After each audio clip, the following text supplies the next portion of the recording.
Elhamdulillah, lusallahun t'jeni të gjithë mirë. Kishte një familje modeste, tepër i lumtur me ta, kishte 5 fëmijë, bashkëshorten edhe nënën e tij e cila ishte e moshuar. Kishte një dyqan ku në të shiste fruta, perime, dhe sa herë që shiste diçka më shumë, përpiqej që në shtëpinë e tij, pra çfarë shiste, çfarë të ardhura kishte, mundohej që t'ua ofronte familjes së tij e të kujdesej për ta. Kështu kalonin ditët derisa në njërën prej këtyre ditëve, vetëm kur familja bashkëshortja bashkë me fëmijët dëgjojnë disa zëra tek dera, kur dalin shikojnë pra një grumbull njerëzish ku me vete mbanin trupin e dikujt. Kur që të shihnin, personi që po mbanin ishte pikërisht babai i fëmijëve, pra bashkëshorti i saj, kishte ndruar jetë. Atë ditë kishte mbyllur dyqanin e tij, kishte marrë harxhimet e shtëpisë dhe ndërkohë që po kalonte rrugën e godet një makinë dhe menjëherë ndron jep në vend. Djali i tij i madh ishte pra në fillimet e rinisë së tij. Akoma nuk e kishte mbyll shkollën e mesme. Dhe i duhej ai tashmë ose të vazhdonte shkollën, ose të punonte dhe të kujdesej për pjesën tjetër të familjes. Dhe në fund, zgjodhi që të punonte dhe të kujdesej për pjesën tjetër të familjes. Fillon të punoj aty tek dyqani i babait të tij, derisa pra vazhdon atë traditën e babait të tij, kujdesjen për familjen, tashmë ishte bërë përgjegjësia, pra kishte rënë mbi supet e tij, por vazhdoi. Dhe deri diku po ja dilte. Por në vendin ku ky jetonte, ishte e detyrueshme që pra kur arrinte në moshën 18 vjeçare të shkonte në ushtri. Ose nëse nuk shkonte në ushtri, i duhej që të paguante pra dëmshpërblim. Dhe shkon në ushtri, ndërkohë familja ngushtohet. Tashmë s'kishte dikush që pra të shpenzonte për ta, të punonte për ta. Dhe vendosin, thonë ta shpaguajmë atë, pra çfarë kërkohet detyrimi, por ai kishte një afat, ky duhet shkonte 1 muaj, të bënte pra stërvitje 1 muaj, pastaj pra brenda këtij muaji ta paguanin. E nxjerrin shtëpinë e tyre në shitje, atë shtëpinë modeste që kishin. Dhe ngjarjen e tregon komshiu i tyre, i cili ishte një gjykatës. Dhe përmendet kjo ngjarje në librin Adaletus Sama. Ky gjykatësi pra tregon ngjarjen dhe thotë e nxori shtëpinë e saj në shitje, derisa u shit pra u afru afër përfundimit të afatit. Nëse kalonte ky afat, nuk kishin mundësi që ta shlyenin, pra nuk kishin mundësi që djali të tërhiqej prej ushtrisë. Duhej që ta vazhdonte, por kushdo kujdesej për ta.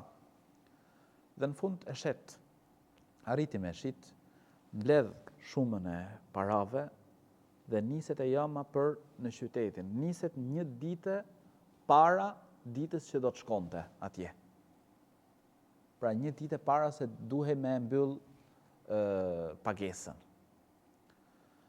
Del në mbrëmje, pra afër perëndimit për të nisur. Shikon tek mjet transportit pra publik, por nuk kishte. Derisa shikon aty një taksi. Dhe vendos pra të shkonte me këtë taksi. Kur niset gjatë rrugës, ishte goxha e largët si rrugë. Dhe ai fillon ta pyes taksisti, dhe kjo i tregon historikun. Derisa e merr vesh pra që kjo kishte edhe parat me vete. Dhe në një prej vendeve ndalon, pra si tip gremine, ndalon dhe e tërheq me sforco, i merr paratë e saj dhe më pas pra nis e godet edhe me thik dhe ashtu pra futet në atë humnerën aty dhe e hedh. Ndërkohë, vetë niset si kur nuk kishte ndodhur asgjë. Niset drejt qytetit. Kur shkon, merr disa pasagjerë tjerë dhe për t'u kthy. Gjatë kthimit, në mendje i shkon dhotore, shkoj ta shoh, a ka ndru jetë apo jo?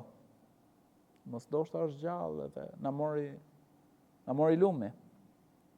Ndalon në atë vendin, në të njëjtin vend, dhe shkon për ta parë, ai ishte gjallë. Kur afrohet, dëgjon disa rënkime. Thot, qënë ke gjallë akoma, dhe tenton të marrë një gur, që ta godiste pra me të, që t'i jep të fund.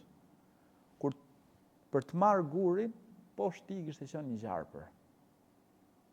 Dhe e pickon pa dëshirën e tij, nis dhe bërtet. Momentin që bërtiti pra një brit me madhe, ata që ishin, pasagjerët që ishin me të, vinë me vrap. Vinë kur shikojnë këtë, shikojnë edhe atë gruan aty pranë. I marrin që të dy. I marrin dhe makina e parë, që ishte pra, me vendosin që t'i vinin me ta. E ashtu nisen që të dy për në spital. Por, ky burr, pa shkuar pra në spital, ndroi jetë. Ndërsa kjo gruaja, shkuan, i dhan ndihmën e parë, filloi ta merrte veten. U përmend. Ndërkohë djalin, pra i thirrën. I thirrën që të vinte djali. Vjen djali, kjo i jep parat, thot shko dhe shlyje atë detyrimin, pastaj se të kalon afati. Ashtu i humbi ndjenjat përsëri. Vazhduan pra mjekimet derisa e mori veten. E kthehet me djalin, kur dëgjon personi që kishte bler shtëpinë, dëgjojnë edhe njerëzit e lagjes. Pra këta ishin qenë familje tepër shembullore. Njerëz tepër të mirë. Kur dëgjojnë këtë ngjarje, mlidhen banorët e lagjes dhe secili prej tyre mbledh dhuron para dhe shkojnë dhe flasin me personin që kishte bler shtëpinë. Bin dakord që t'ja kthejnë shumën. Dhe ai pranon. Dhe kthehen në të njëjtën shtëpi. Fillon djali, fillon punën. Dhe kështu vazhduan, Allahu i lartësuar tregon ky gjykatësi, thot, i dha bereqet tepër të madh.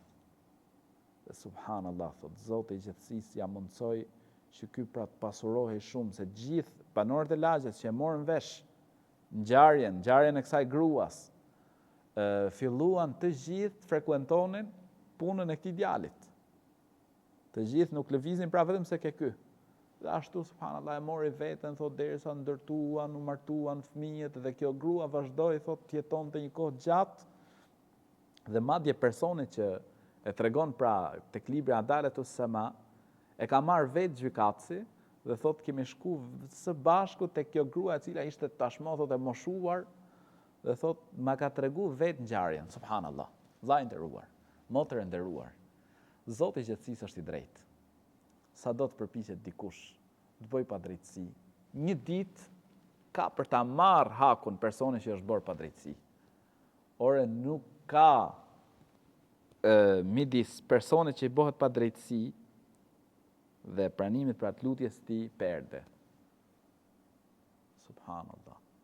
Allahu subhanahu wa ta'ala e bëri krejt situatën që kjo grua pra të shpëtonte. Çdo gjë Zoti i gjithësisë, pra çdo gjë është e shkruajtme. Çdo gjë ndodh me caktimin e Allahut të lartësuar. Por njeriu duhet me pas shumë kujdes nga padrejtësia. Dhe ne sot dëgjojmë, dikush në zyrë mashtron, dikush në një vend tjetër gënjen, dikush tjetër mundohet vjedh, dikush tjetër do shta vret dikë, dikush tjetër merret me narkotik, dikush tjetër i bën padrejtësi dikujt, dikush tjetër zapton tokën e tjetrit, dikush tjetër merr pasurinë e tjetrit padrejtësisht. Mos kujto se ke për të shpëtuar prej drejtësisë të Madhit Zot. Nëse shpëton në këtë dynja, nuk shpëton ditën e gjykimit. Kujdesni, thot profeti alayhis salam, nga padrejtësia. Padrejtësia është errësirë ditën e gjykimit. Prandaj vllai nderuar, motër e nderuar, ne jemi në muajin e Ramazanit. Muaj ku ne synojmë të afrohemi sa më shumë tek Zoti i gjatësisë. Përpiqu që nëse i ke bë dikujt padrejtësi, mos të kaloj ky muaj pa i sheshu çështjet, pa kërku hallallikun, pa ja kthyer atë gjën që i ke marrë atij tjetrit. E lut Zotin e gjatësisë ta përmirësoj gjendjen tonë. Amin.